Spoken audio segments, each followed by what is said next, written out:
Je vous en remercie. Merci. Pour le groupe socialiste et apparenté, M. Arthur Delaporte. Pardon. Merci, Monsieur le Président. C'est forcément singulier d'auditionner un ministre, merci Monsieur le Ministre d'être présent néanmoins, sur des crédits dont nous débattrons peut-être la semaine prochaine, alors que nous savons pertinemment qu'ils seront décidés au 57 rue de Varennes, sans que les représentants élus n'aient leur mot à dire sur les politiques publiques de l'emploi. Alors, en l'attente d'un énième 49.3, on fait semblant. On se mobilise, comme si ce gouvernement ou comme si la majorité allait enfin co-construire le budget de la France avec les oppositions.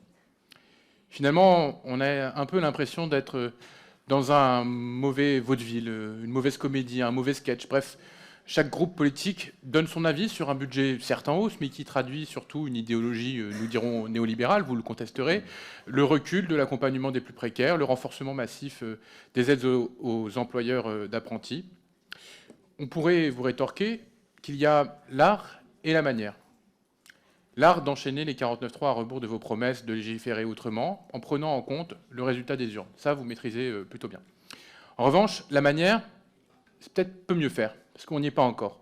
Refuser le débat en séance publique en activant vos 49.3, en faisant comme si ce geste était devenu anodin, alors même que nous traversons une grave crise démocratique. Refuser d'attendre la fin des débats, comme si le Parlement ne méritait même pas de débattre, de proposer, de construire. Vous savez que les amendements que nous pourrons adopter ici en commission, comme on a pu le faire en commission des affaires des finances hier soir, n'auront pas d'incidence sur le texte final. Alors, oui, le vote ne compte pas tant que ça, finalement. D'autres, dans notre temps, cumulaient pourtant deux conditions préalables. C'était la manière. Je pense notamment à Michel Rocard, monsieur le ministre, que vous avez connu, qui faisait un 49.3 après le débat et qui retenait l'ensemble des amendements qui avaient été adoptés. Alors inspirez-vous, même si vous faites des 49.3, à minima, de Michel Rocard. Je vais néanmoins tenter de prendre un mauvais second rôle dans cette comédie-tragédie. Ce budget en hausse n'est qu'une fois de plus un trompe-l'œil. Un trompe-l'œil qui s'inscrit dans un contexte exceptionnel. Réforme de l'assurance chômage, des retraites, du RSA.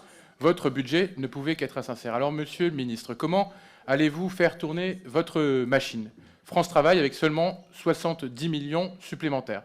Selon nos calculs, il faudrait 10 milliards pour assouvir votre accord des droites, à savoir les 15 heures d'activité. Monsieur le ministre, pensez-vous aux agents de Pôle emploi qui ne pourront pas suivre ce rythme infernal que vous leur imposez ? Vos recrutements sont évidemment insuffisants. Puis-je, pour vous inciter peut-être à m'écouter et me répondre, vous demander ce que vous allez faire, combien de recrutements à l'agence Danone ou à celle de Tournon ?